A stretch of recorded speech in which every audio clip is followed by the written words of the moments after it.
नमस्कार दोस्तों, आपका स्वागत है आपके अपनी यूट्यूब चैनल बीपीएम नॉलेज में। आज हम लोग एसएससी के टॉप 50 क्वेश्चन करने वाले हैं, जो कि सभी एग्जामों के लिए बहुत ही महत्वपूर्ण रहने वाला है। अगर इनमें से किसी भी प्रश्नों का आंसर अगर आपको पता है तो आप कमेंट बॉक्स में दे सकते हैं। तो चलिए आज का वीडियो शुरू करते हैं। आज का पहला क्वेश्चन है, तमिलनाडु में सर्वाधिक सूती वस्त्र के कारखाने कहाँ पाए जाते हैं? तमिलनाडु में सर्वाधिक सूती वस्त्र के कारखाने कहाँ पाए जाते हैं? तो ये पाए जाते हैं कोयम्बटूर में। इसका राइट आंसर ऑप्शन बी हो जाएगा। कोयम्बटूर में तमिलनाडु में सर्वाधिक सूती के वस्त्र के कारखाने पाए जाते हैं। चलिए अगला क्वेश्चन देख लेते हैं। अगला क्वेश्चन है, राष्ट्रीय जलमार्ग एक किसको किसको जोड़ता है? राष्ट्रीय जलमार्ग एक किसको किसको जोड़ता है? तो ये जोड़ता है हल्दिया को इलाहाबाद से। इसका राइट आंसर ऑप्शन सी हो जाएगा। हल्दिया को इलाहाबाद से राष्ट्रीय जलमार्ग एक जोड़ता है। चलिए अगला क्वेश्चन देख लेते हैं। अगला क्वेश्चन है, नेत्र से दूर की वस्तु साफ न देख सकने यानी मायोपिया को सुधारा जाता है। नेत्र से दूर की वस्तु साफ न देख सकने यानी कि मायोपिया को किसके द्वारा सुधारा जा सकता है? तो ये अवतल लेंस के द्वारा। इसका राइट आंसर ऑप्शन बी हो जाएगा। अवतल लेंस के द्वारा नेत्र की दूर की वस्तु को साफ न देख सकने वाले मायोपिया को सुधारा जा सकता है। चलिए अगला क्वेश्चन देख लेते हैं। अगला क्वेश्चन है, जीव कोशिका में आनुवंशिक लक्षणों के नियंत्रण में निम्नलिखित में से कौन सा उत्तरदायी है? जीव कोशिका में आनुवंशिक लक्षणों के नियंत्रण में निम्नलिखित में से कौन सा उत्तरदायी है? तो ये है डीएनए। इसका राइट आंसर ऑप्शन डी हो जाएगा। डीएनए जीव कोशिका में आनुवंशिक लक्षणों के नियंत्रण में के लिए उत्तरदायी होता है। चलिए अगला क्वेश्चन देख लेते हैं। अगला क्वेश्चन है, पानी का पीएच मान किसकी अम्लता को दर्शाता है? शुद्ध पानी का सामान्य पीएच क्या होता है? पानी का पीएच इसकी अम्लता को दर्शाता है। और शुद्ध पानी का पीएच मान क्या होता है? तो ये 7 होता है। इसका राइट आंसर ऑप्शन सी हो जाएगा।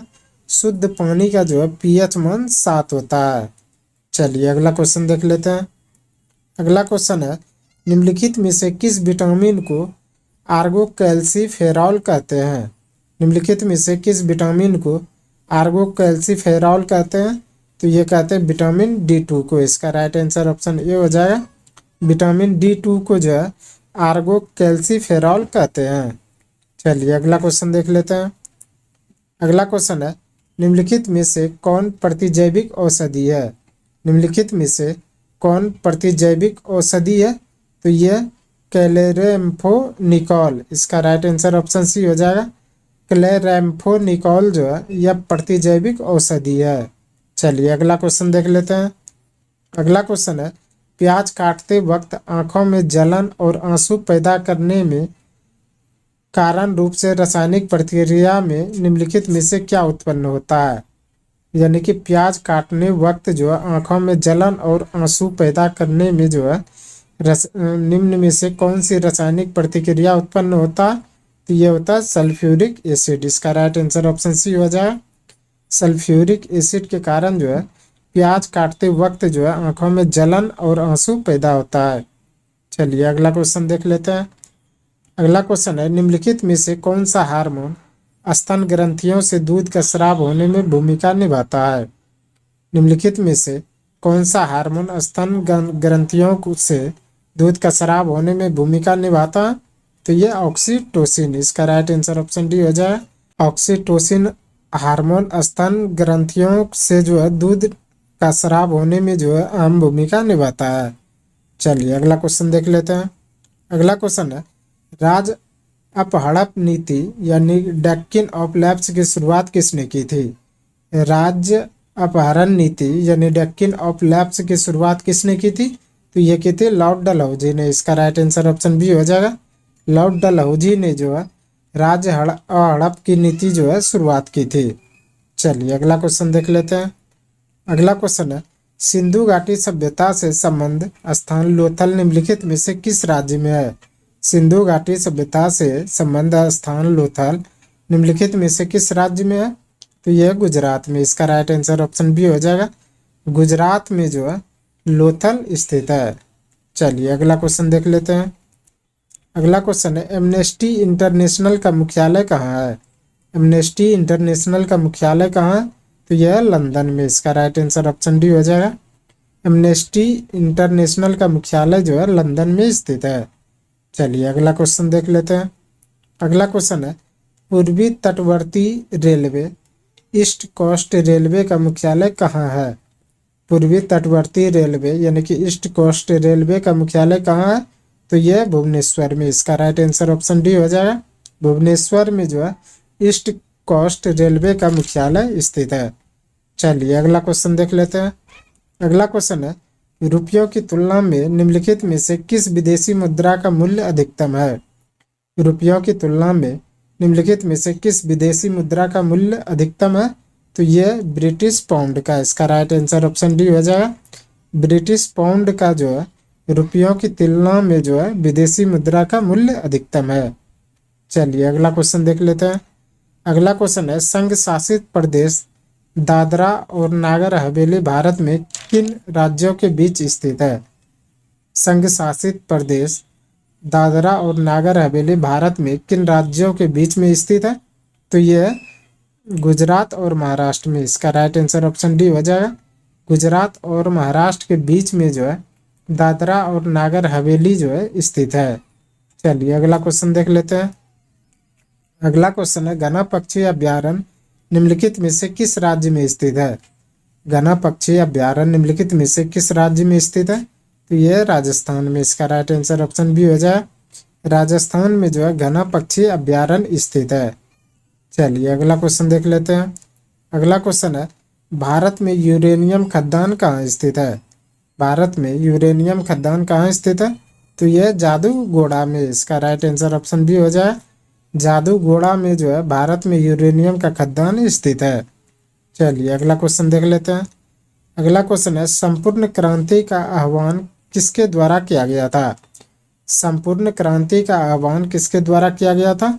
तो यह किया गया था जयप्रकाश नारायण के द्वारा, इसका राइट आंसर ऑप्शन डी हो जाए। जयप्रकाश नारायण के द्वारा जो है संपूर्ण क्रांति का आह्वान किया गया था। चलिए अगला क्वेश्चन देख लेते हैं। अगला क्वेश्चन है, पृथ्वी की सतह से नीचे द्रवीभूत शैली क्या कहलाता है? पृथ्वी की सतह से नीचे द्रवीभूत शैली क्या कहलाता है? तो ये शैलमूल मैग्मा, इसका राइट आंसर ऑप्शन जो है डी हो जाएगा। शैलमूल और मैग्मा जो है यह पृथ्वी की सतह से नीचे द्रवीभूत शैली कहलाता है। चलिए अगला क्वेश्चन देख लेते हैं। अगला क्वेश्चन है, यामिनी कृष्णमूर्ति किस नृत्य की कुशल नृत्यांगना है? यामिनी कृष्णमूर्ति किस नृत्य की कुशल नृत्यांगना है? तो यह कुचिपुड़ी की, इसका राइट आंसर ऑप्शन बी हो जाए। कुचिपुड़ी नृत्य से संबंधित जो है यामिनी कृष्णमूर्ति है। चलिए अगला क्वेश्चन देख लेते हैं। अगला क्वेश्चन है, भारत में 2 सर्वोच्च शौर्य पुरस्कार कौन सा है? भारत में 2 सर्वोच्च शौर्य पुरस्कार कौन सा है? तो यह महावीर चक्र और परमवीर चक्र, इसका राइट आंसर ऑप्शन बी हो जाएगा। परमवीर चक्र और महावीर चक्र जो है यह भारत में 2 सर्वोच्च शौर्य पुरस्कार है। चलिए अगला क्वेश्चन देख लेते हैं। अगला क्वेश्चन है, राज्यसभा धन विधेयक को अधिकतम कितने समय तक रोक सकती है? राज्यसभा धन विधेयक को अधिकतम कितने समय तक रोक सकती है? 14 दिन तक, इसका राइट आंसर ऑप्शन डी हो जाए। 14 दिन तक जो है राज्यसभा धन विधेयक को जो है अधिकतम रोक सकती है। चलिए अगला क्वेश्चन देख लेते हैं। अगला क्वेश्चन है, बिहार पर राज्य करने वाला जनजातीय राजवंश कौन सा था? बिहार पर राज्य करने वाला जनजातीय राजवंश कौन सा था? तो ये था चेरो वंश, इसका राइट आंसर ऑप्शन ए हो जाए। चेरो वंश जो है बिहार पर राज्य करने वाला जो जनजातीय राजवंश था। चलिए अगला क्वेश्चन देख लेते हैं। अगला क्वेश्चन है, चेरो जनजाति की शक्ति का वास्तविक पतन किसके द्वारा हुआ? चेरो जनजाति का शक्ति का वास्तविक पतन किसके द्वारा हुआ? तो ये उज्जैनिया शासक द्वारा, इसका राइट आंसर ऑप्शन ए हो जाएगा। उज्जैनिया शासक द्वारा जो है चेरो जनजाति की शक्ति का जो है वास्तविक पतन हुआ। चलिए अगला क्वेश्चन देख लेते हैं। अगला क्वेश्चन है, इंडियन इंडिपेंडेंस बिल संसद में कब प्रस्तुत किया गया था? इंडियन इंडिपेंडेंस बिल संसद में कब प्रस्तुत किया गया था? तो ये जुलाई 1947 को। इसका राइट आंसर ऑप्शन डी हो जाएगा। जुलाई 1947 को जो है इंडियन इंडिपेंडेंट बिल जो है संसद में प्रस्तुत किया गया था। चलिए अगला क्वेश्चन देख लेते हैं। अगला क्वेश्चन है, तत्वों जिनमें विभिन्न नाभिकीय आवेश है परंतु समान द्रव्यमान संख्या को क्या कहते हैं? तत्वों जिनमें विभिन्न नाभिकीय आवेश है परंतु समान द्रव्यमान संख्या को क्या कहते हैं? तो ये कहते हैं संभारिक। इसका राइट आंसर ऑप्शन डी हो जाए। संभारिक जो है तत्व जिनमें विभिन्न नाभिकीय आवेश है परंतु द्रव्यमान संख्या को कहते हैं संभारिक। चलिए अगला क्वेश्चन देख लेते हैं। अगला क्वेश्चन है, यदि एक लौह तार को कॉपर सल्फेट के घोल में रखा जाता है तो क्या होगा? यदि एक लौह तार को कॉपर सल्फेट के घोल में रखा जाता है तो क्या होगा? तो ये तांबा अपक्षेपित होगा। इसका राइट आंसर ऑप्शन ए हो जाएगा। तांबा अपक्षेपित कब होगा? जब लौह तार को जो है कॉपर सल्फेट के घोल में रखा जाएगा तो। चलिए अगला क्वेश्चन देख लेते हैं। अगला क्वेश्चन है, निम्न में से कौन सा पदार्थ सबसे कठोर है? निम्न में से कौन सा पदार्थ सबसे कठोर है? तो यह है हीरा। इसका राइट आंसर ऑप्शन डी हो जाए। हीरा जो है यह सबसे कठोरतम पदार्थ है। चलिए अगला क्वेश्चन देख लेते हैं। अगला क्वेश्चन है, निम्नलिखित में से किस मात्रा के लिए मीटर पर सेकंड स्क्वायर का उपयोग किया जाता है? निम्नलिखित में से किस मात्रा के लिए मीटर पर सेकंड स्क्वायर का उपयोग किया जाता है? तो यह त्वरण के लिए। इसका राइट आंसर ऑप्शन बी हो जाएगा। त्वरण के लिए जो है मीटर पर सेकंड स्क्वायर का जो है प्रयोग किया जाता है। चलिए अगला क्वेश्चन देख लेते हैं। अगला क्वेश्चन है, किस मिट्टी में कोशिका सबसे अधिक प्रभावशाली होती है? किस मिट्टी में कोशिका सबसे अधिक प्रभावशाली होती है? तो ये होती है बलुई मिट्टी में। इसका राइट आंसर ऑप्शन सी हो जाएगा। बलुई मिट्टी में जो है कोशिका जो है सबसे अधिक प्रभावशाली होती है। चलिए अगला क्वेश्चन देख लेते हैं। अगला क्वेश्चन है, एक ही प्रकार का परमाणु निम्नलिखित में से किस में मिलता है?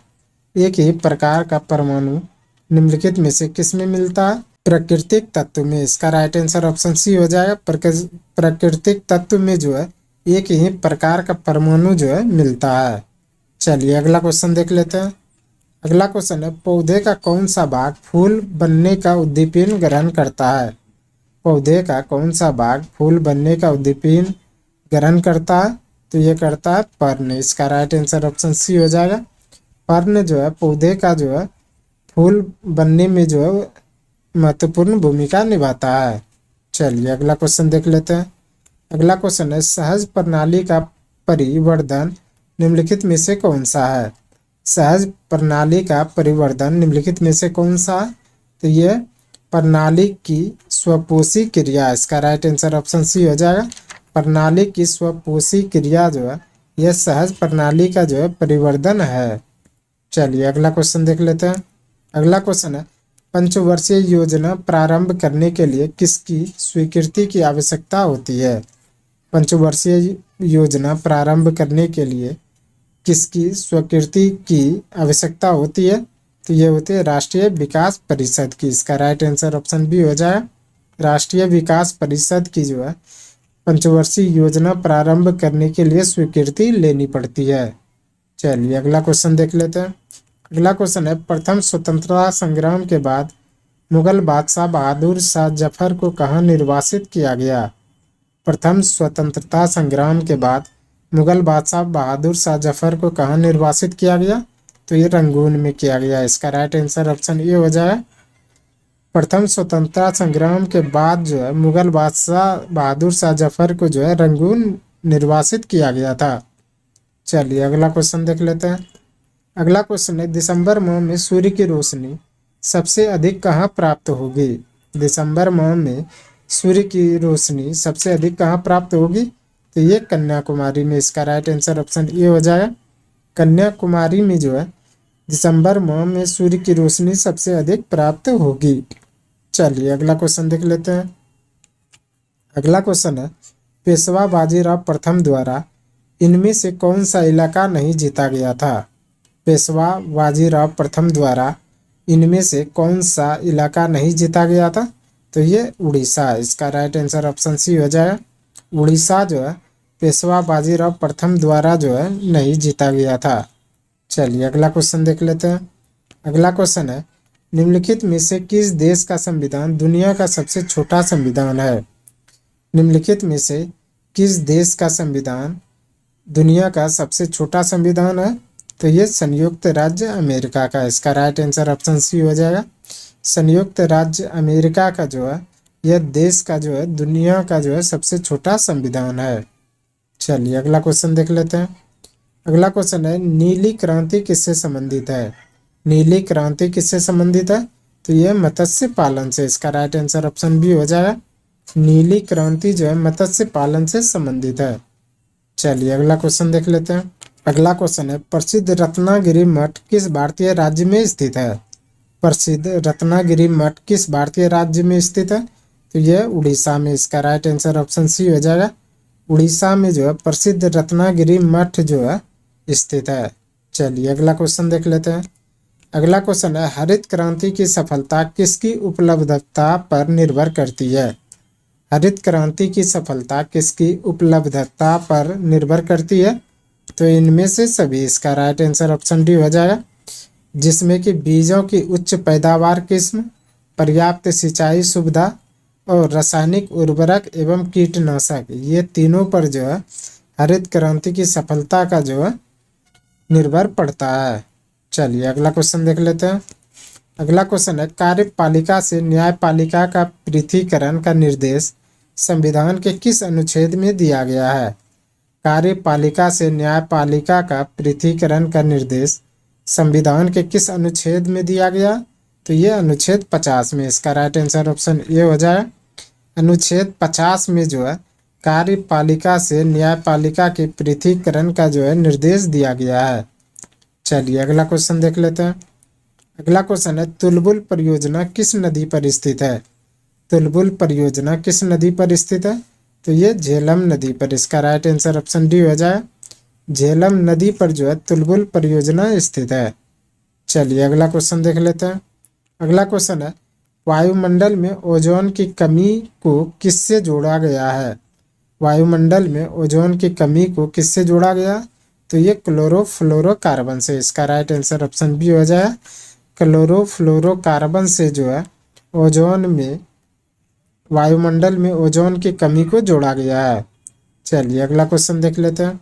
अगला क्वेश्चन है, प्राकृतिक कीटनाशक एजाडिरकाटिन किससे प्राप्त होता है? प्राकृतिक कीटनाशक एजाडिरकाटिन किससे प्राप्त होता है? तो ये होता है नीम से। इसका राइट आंसर ऑप्शन बी हो जाएगा। नीम से जो है प्राकृतिक कीटनाशक एजाडिरकाटिन जो है प्राप्त होता है। चलिए अगला क्वेश्चन देख लेते हैं। अगला क्वेश्चन है, निम्नलिखित में से कौन वायु प्रदूषक नहीं है? निम्नलिखित में से कौन वायु प्रदूषक नहीं है? तो ये डीडीटी। इसका राइट आंसर ऑप्शन डी हो जाएगा। डीडीटी जो है यह वायु प्रदूषक नहीं है। चलिए अगला क्वेश्चन देख लेते हैं। अगला क्वेश्चन है, डीएनए को मॉडल प्रस्तुत करने में किसे 1962 में नोबेल पुरस्कार दिया गया? डीएनए को मॉडल प्रस्तुत करने में किसे 1962 में नोबेल पुरस्कार दिया गया? तो ये वाटसन एवं क्रिक को। इसका राइट आंसर ऑप्शन ए हो जाएगा। वाटसन एवं क्रिक को जो है डीएनए के मॉडल प्रस्तुत करने में जो 1962 में नोबेल पुरस्कार दिया गया। चलिए अगला क्वेश्चन देख लेते हैं। अगला क्वेश्चन है, बलबन जिसने कि 1255 से 1287 ईस्वी तक शासन किया, उसका मूल नाम क्या था? यानी कि बलबन का मूल नाम क्या था? तो ये था बहाउद्दीन। इसका राइट आंसर ऑप्शन बी हो जाएगा। बलबन का मूल नाम जो है बहाउद्दीन था। चलिए अगला क्वेश्चन देख लेते हैं। अगला क्वेश्चन है, किस ब्रिटिश गवर्नर जनरल ने अवध के बारे में कहा था कि यह चेरी फल एक दिन हमारे ही मुंह में आकर गिरेगा? किस ब्रिटिश गवर्नर जनरल ने अवध के बारे में कहा था कि यह चेरी फल एक दिन हमारे ही मुंह में आकर गिरेगा? तो ये कहा था डलहौजी ने। इसका राइट आंसर ऑप्शन डी हो जाएगा। डलहौजी ने जो है कहा था कि अवध के बारे में कहा था कि यह चेरी फल एक दिन हमारे ही मुंह में आकर गिरेगा। चलिए अगला क्वेश्चन देख लेते हैं। आज का अंतिम क्वेश्चन है, निम्नलिखित में से किस नदी में भारत के प्रायद्वीपीय नदी प्रणाली में सबसे बड़ा जलसंभर है? निम्नलिखित में से किस नदी में भारत की प्रायद्वीपीय नदी प्रणाली में सबसे बड़ा जलसंभर है? तो यह गोदावरी में। इसका राइट आंसर ऑप्शन बी हो जाए। गोदावरी नदी में जो है भारत की प्रायद्वीपीय नदी प्रणाली में सबसे बड़ा जल संभर है। आज के लिए बस इतना ही। हमें उम्मीद है कि ये वीडियो आपको पसंद आया होगा। अगर पसंद आया तो प्लीज़ लाइक कमेंट शेयर और चैनल को सब्सक्राइब जरूर करें। धन्यवाद।